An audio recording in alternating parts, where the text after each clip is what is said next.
Now we will have the part 2 of the p block elements, that is group 13 itself.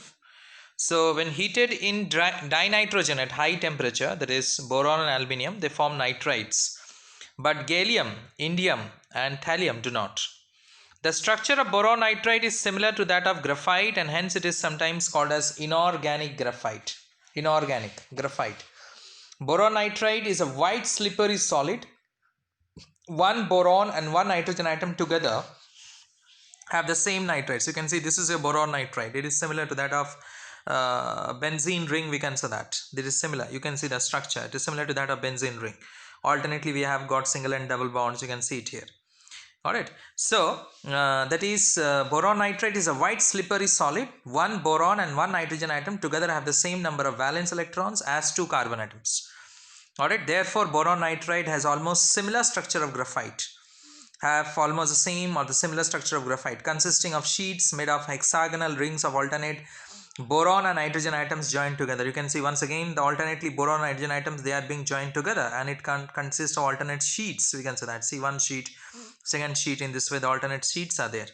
Alright, so these sheets are stacked one on top of the other, giving a layered structure similar to that of graphite. It is because of the similarity of structure of boron nitride and graphite that boron nitride is also called as inorganic graphite. It is also known as inorganic graphite. Alright.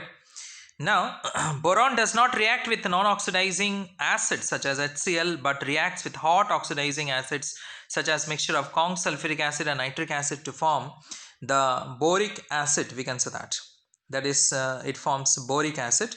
All other elements reacts both with non-oxidizing and oxidizing acids liberating hydrogen.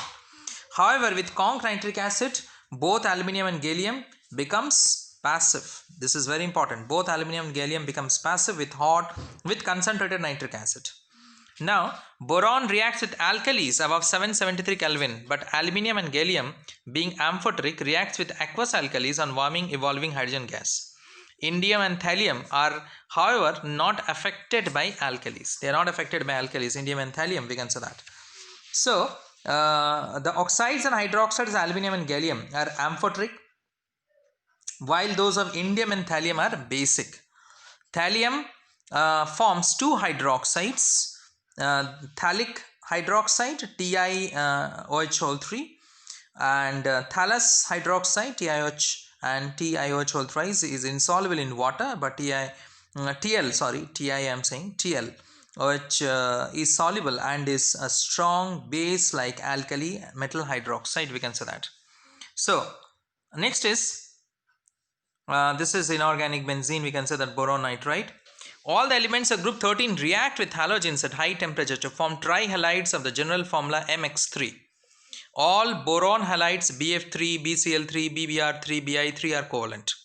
Due to small atomic and ionic size, high ionization enthalpy and absence of d orbitals, alright, boron have got what you can say that anomalous behavior. That is again the same thing, that its behavior is different from those of the elements in the group. We can say that its behavior is different from those of the elements in the group.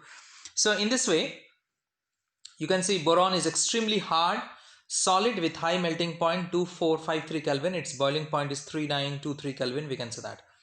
Boron being small is harder and than the other elements of the group. Why it is hard? Because it is smaller.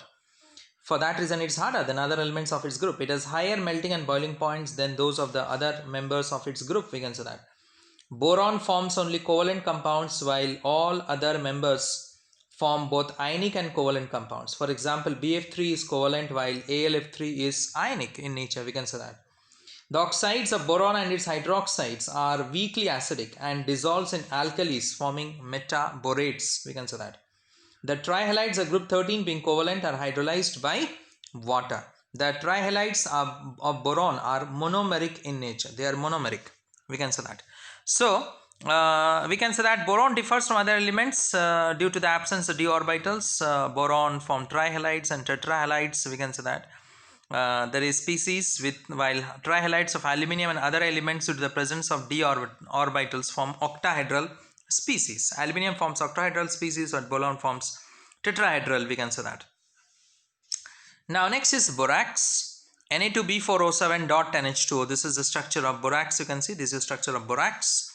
There is there is nothing but B4O5 OH whole 4 2 minus. You can see that B4O5 OH whole 4 whole 2 minus. We can say that is the structure of borax. Borax or sodium tetraborate. We can say that decahydrate.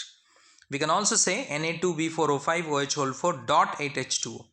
There is borax or sodium tetraborate decahydrate is the most important compound of boron. We can say that. So this is the structure of borax. So it is being prepared from mineral that is colemanite or boric acid. How? Ca2B6O11, that is your colemanite. We can say that. Plus Na2CO3 on heating gives Na2B4O7, that is borax, plus NaBO2 sodium metaborate plus calcium carbonate. Again I repeat, Ca2B6O11, you may write it down, plus Na2CO3 on heating gives Na2B4O7 plus NaBO2 plus CaCO3. You must balance it, this one. We must balance it always. Na2B4O7 is borax. NaBO2 sodium metaborate which is being formed, you pass it through carbon dioxide. Alright, you pass carbon dioxide gas through it. You will get Na2B4O7 plus Na2CO3. Na2B4O7 is sodium tetraborate. Now from boric acid, if you want to prepare borax, then H3BO3 plus Na2CO3 will give you Na2B4O7 plus water plus CO2. H3BO3 plus Na2CO3 will give you Na2B4O7 plus water plus CO2. On cooling, crystals of borax, that is Na2B4O7.10H2O, separates out. We can say that. So in this way we are getting it.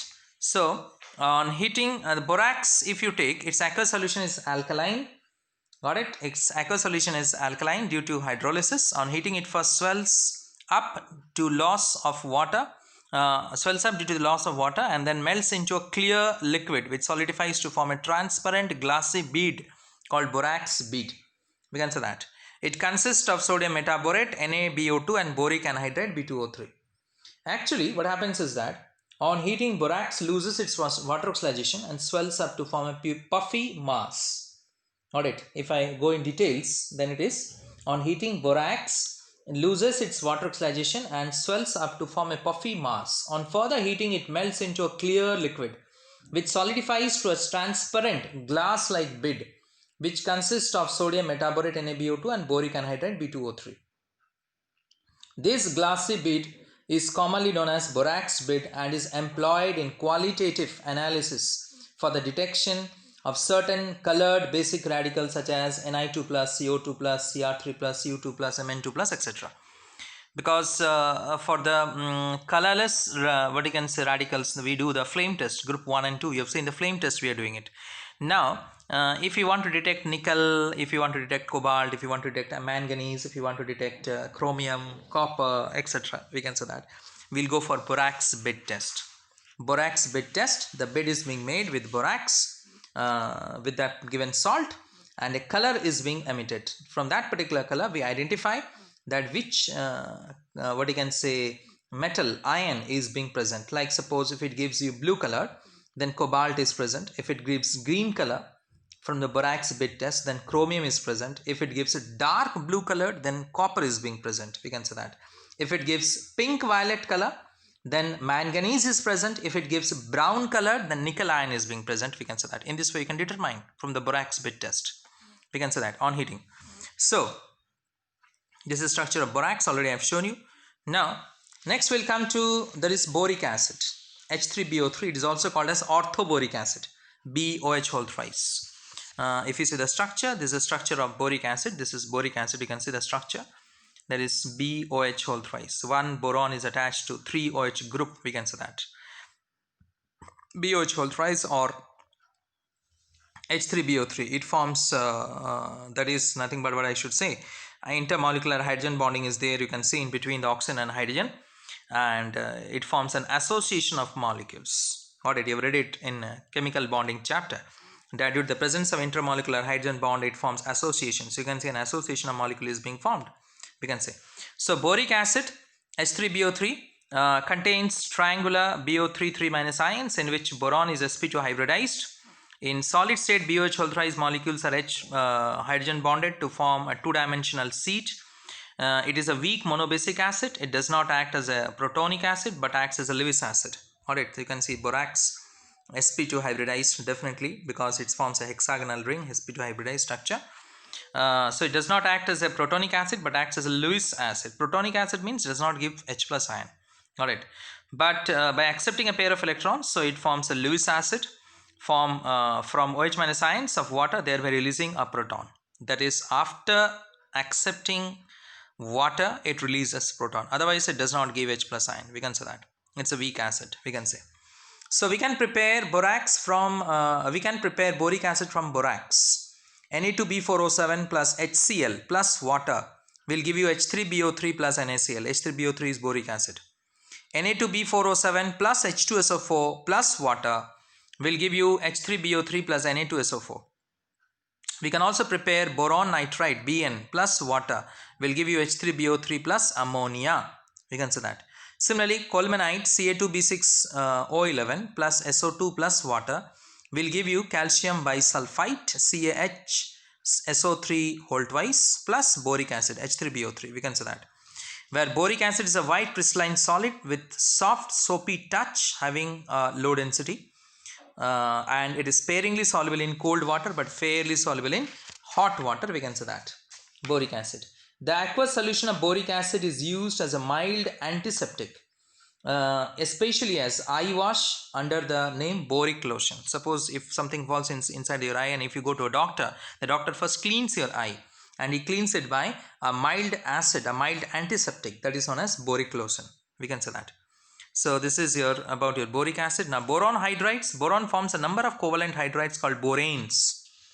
It forms boranes, number of what you can say hydrides it forms. The binary compounds of boron with hydrogen are called as boron hydrides. We can say that. Actually, boron does not combine directly with hydrogen, but a number of hydrides of boron are known. Alright, again I repeat, actually boron does not combine directly with hydrogen, but a number of hydrides of boron are known. These hydrides of boron are collectively called boranes, similar to that of alkanes. We can say that. These hydrides can be divided into several series. We have got nidoboranes, we have got arachnoboranes, we have got octaborane, we have got nonaborane, we have got enaborane. Alright, in this one, different kinds of boranes are there, the series are there. We can say that. You will be studying in higher classes about it. So, it is prepared from boron trifluoride etheret, that is BF3.ET2O plus LiAlH4 in presence of ether will give you B2H6, that is diborane, plus LiF plus AlF3 plus ET2O. We can say that ET means here nothing but it is known as etheret. We can say that. Clear? It is called ethyl. ET is an ethyl group and it is known as etheret. Again I repeat, BF3.ET2O plus LiAlH4 in presence of ether will give you B2H6, which is diborane, plus LiF plus AlF3 plus ET2O. ET is your nothing but ethyl. You can also say C2H5O, C2H5, that also you can say, no problem. ET in short we write. Instead of writing C2H5O, C2H5, we can write it as ET2O. Capital E, small t. So we can also prepare borane from NaBH4. NaBH4 plus I2 in presence of dimethyl glyoxime. Dimethyl glyoxime, we can say that. Diethylene glycol dimethyl ether, we can also call it as. So to form B2H6 plus NaI plus hydrogen, where dimethyl glyoxime or glycol dimethyl ether, whatever you can say, it acts as an inert solvent. So NaBH4 plus I2 in presence of dimethyl glyoxime gives B2H6 plus NaI plus hydrogen. In industrial preparation, BF3 plus sodium hydride in presence of 450 Kelvin will give you B2H6 plus NaF. Industrial preparation is BF3 plus NaH sodium hydride in presence of 450 Kelvin will give you B2H6 plus NaF in this way. Diborane, it's a colorless, highly toxic gas. It is stable only at low temperatures. Alright, it catches fire spontaneously when upon exposure to air. Like diborane, higher boranes also spontaneously burn in air, we can say that also. So diboran on treatment with Lewis bases first undergoes cleavage to form borane, and which then reacts with Lewis bases to form adducts, we can say that. Now next is diborane is formed, as I said you, with trifluoride etherate. It reacts, that is B2H6 is a non-polar molecule in which each boron atom is sp3 hybridized. Borazine or borazole is being formed by B2H6 when reacts with ammonia to form an addition product, which when heated at 473 Kelvin decomposed to give a volatile compound called borazine or borazole. It is isoelectronic and isosteric with benzene. Isoelectronic means what? Having same number of electrons, and isosteric means having same structure. Alright, that is the meaning of the word isoelectronic and isosteric. Alright, that is having same number of electrons is called isoelectronic, and isosteric means having the same number of atoms, same structure with benzene, and it's similar, and its structure is similar to that of benzene, except that in benzene the pi electrons are completely delocalized, but in borazine they are only partially delocalized. In borazine they are only partially delocalized. Because of its similarity with benzene, borazine is also called inorganic benzene, we can say that. It is also known as inorganic benzene. So this is the structure here, borazine and benzene. It is similar, we can say that. Alright, a similar structure you can see, borazine and benzene. That is alternately boron and nitrogen is being present, and we are having alternate single and double bond. Here also boron, all carbon atom is present in case of benzene, and we are having hydrogen atoms, alternately single and double bond is there. So similar to that of benzene. So it is also called as inorganic benzene, so to say. So